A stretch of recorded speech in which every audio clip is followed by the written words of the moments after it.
morning, everybody. This is Lorraine. And Jennifer and Lorraine. And this morning, well, we're not really going to have a formal conversation because we've been collecting questions. Oh, yeah. It's always lots of questions. I think that's the thing that more than anything else, I get questions. I get a lot of the same questions over and over. I'm sure you do too, Jennifer. And we've been asking people to send questions the last few days. Oh, yes, for sure. I get lots of the repeat questions too.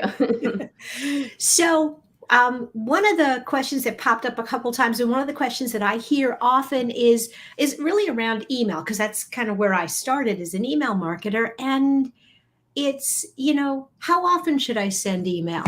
What do you think? And I'll tell you what I think, but how do you feel about emails? As far as how often I should send email, I think Oh, Jen, you locked up. it really have, and how often can you send that out without annoying your user base? That's where I usually start. I don't think there's this magic number of let's send it out this many times a week. It depends on how much good quality content you have to send. I absolutely. I always tell people that what you need to do is you need to watch your unsubscribes. And if you start to see a lot of people unsubscribing, that's your first clue. You need to watch your open rate, or do people still care? But even if people still care, and even if the numbers are good, you need to ask yourself, is it too much? We were sending, and this is interesting, we were sending a weekly email, and I've done this probably for 10 years. And then we got into this because you can do automatic resends just to people who don't open. Right. And then I thought, well, I don't really need to send an email every week. And we actually backed off to twice a month. So I send an email on let's say the first Tuesday of the month, and then I resend it only to those people who didn't open it. And then I do it again. And engagement rate is good, click-throughs are good, and it's a whole lot less work for me. Yeah, so I think you're just looking at your metric and seeing what's working, and that there's not a magic answer to that. Mm-hmm. That let's just do this. Like you can come up with this hypothesis at first, but make sure you're measuring your numbers. So.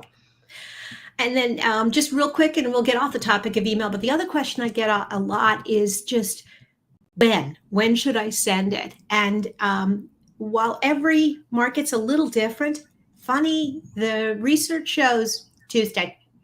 Don't send your emails on Monday. There's too much in people's inboxes. Don't send it on Friday. Too many people take the day off. And Tuesday, 10 o'clock it actually is a really good time. Now I'm saying that out loud, and that's when I send mine. And now I'm going to have hundreds of other people sending emails to my customers at exactly the same time. But that 10 a.m. Tuesday, Wednesday, maybe Thursday, but really and truly Tuesday seems to be a good time, particularly if you're promoting something later in the week. But I agree with that too. I think that's a great time. I just think about my own inbox and how much comes in, and I'm paying more attention at the beginning of the week. At the end of the week, it's like, mm-hmm. I'll deal with that later. There's always next Monday. Yeah. Okay, so let's switch, because the other big one was should I use social media? Which social media channel? What do you think?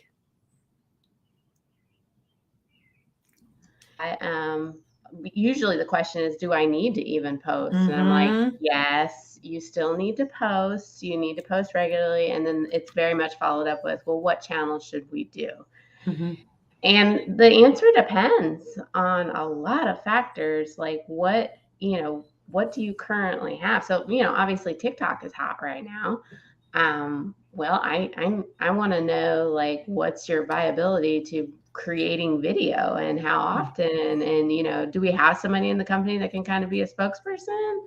Those are the kind of questions I'd ask with that. How about you?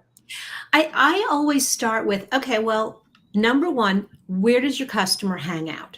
I mean, and not just where do they hang out, but where do they want to talk about this? So for example,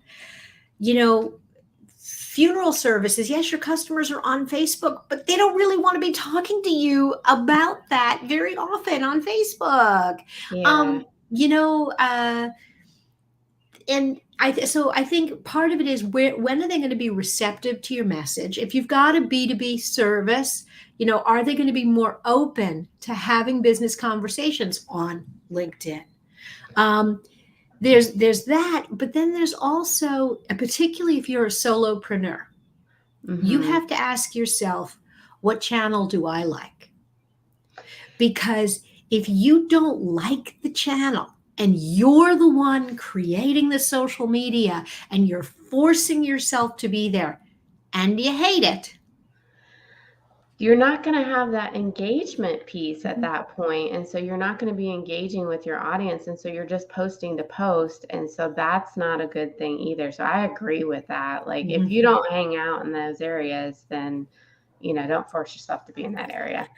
No, and I think the last thing is look at your numbers. Give all the platforms a fair shot. Try, a new platform comes along, try it and see what it does.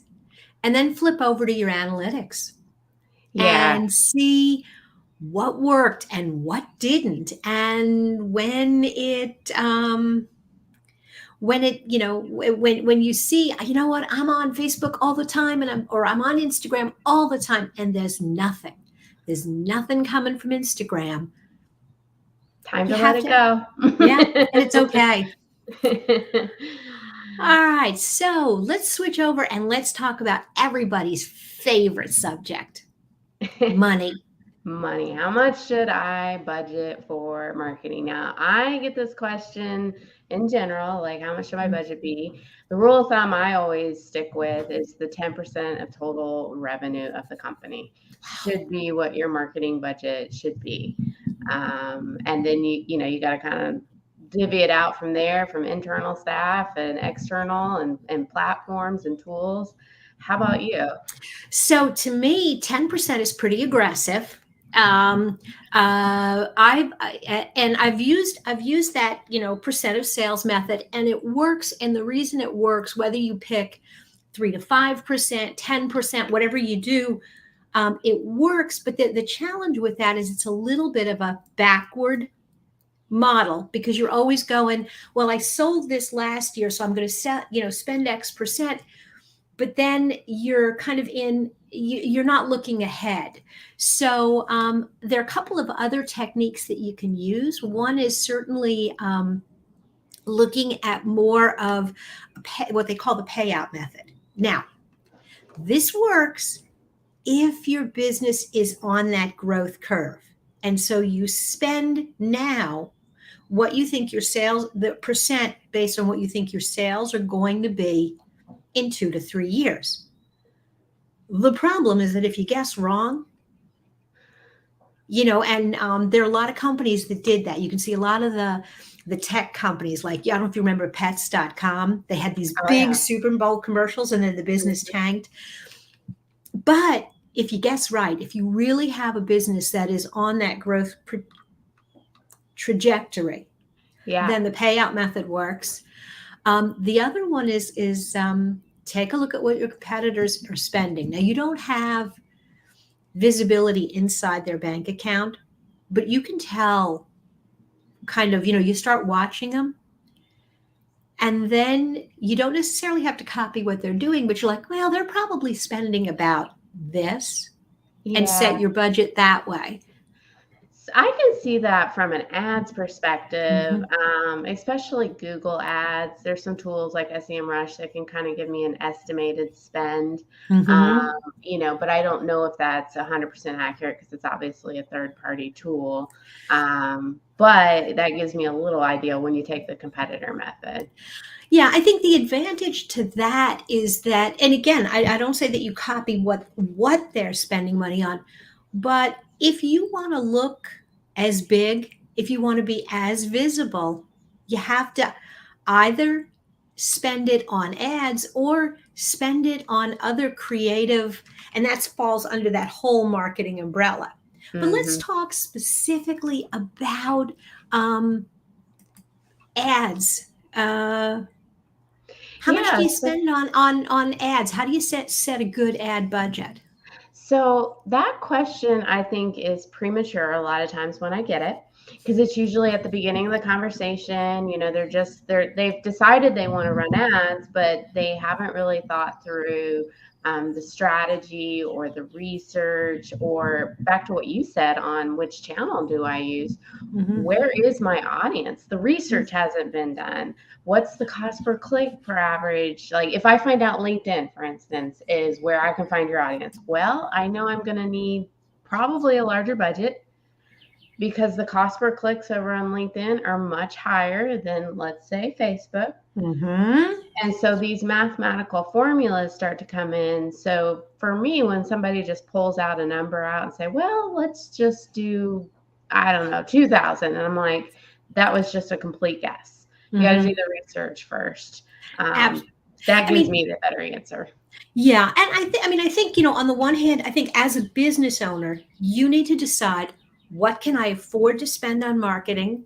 Or how much can I afford to invest? What am I willing to? Because you can afford to spend as much as you want. It's a matter of what are you willing to spend?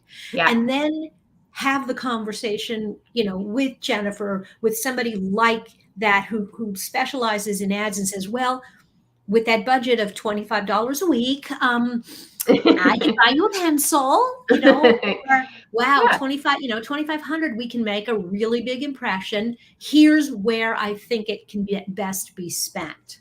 Yeah, that is the correct way. Again, going back to what can my business afford and then deciding the strategy. So there's the business aspect, and then there's me sitting on the other side with, well, I could do a lot with this much, but Mhm. yeah, and then there's this back and forth. Absolutely. Okay, before we go to our last question, I really want to open it up because I can see we've got some folks on some of the different channels. Say hello, and if you have a question, and also if you've gotten to this far in the recording, if you're watching this later, go ahead and put your question in the comments because we do check back, and I'm perfectly happy to either answer the question in text or maybe make it a conversation for a future episode. Yes, for sure. We want to hear your questions. All right, so last question, and then we're going to wrap up for today. We've talked about email, we've talked about advertising and social media, but Jen, what's the best channel for driving leads? I think this question is misled. I hear it a lot. I think it's led in this belief that if I just do this type of marketing, then I can get leads from that type of marketing. And I can't disagree more. There's not a best channel. There's a solid funnel that you need to build, which involves multiple channels. So there is no perfect channel. And if somebody gives you one, then they're just telling you what you want to hear. Ab- Absolutely, and I think that to me, the word that you had that really brings it all together is that idea of the funnel. Your advertising, your social media will bring people in, but then you got to have the landing pages and you have to have the follow-up email campaigns because unless you're selling chewing gum, Yeah. there's very little chance that someone is going to come to your website for the first time and buy without wanting to kick the tires and learn more.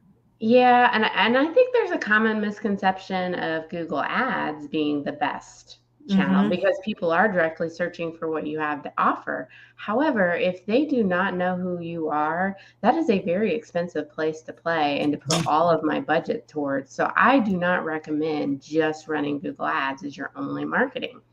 Well, and I also think that the other part of that misconception is, well, people are looking for a company like mine, so it's a good place to be. They may be looking for a company like yours, but they may be in the browsing, they may be in the information gathering phase, they may not be in the I'm ready to buy phase. And so as they're kicking the tires, they drop by your page.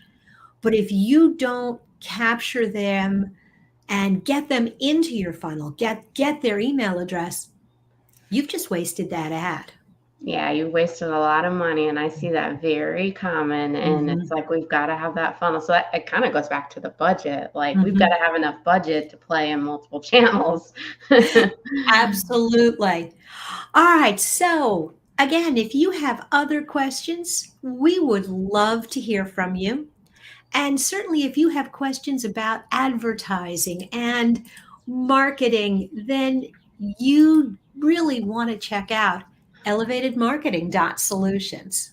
And digitaltoolbox.club is an awesome place to learn lots of different types of marketing, so definitely check that out for some courses on how to get better. Awesome. All right, everybody. We'll see you next Friday. Bye.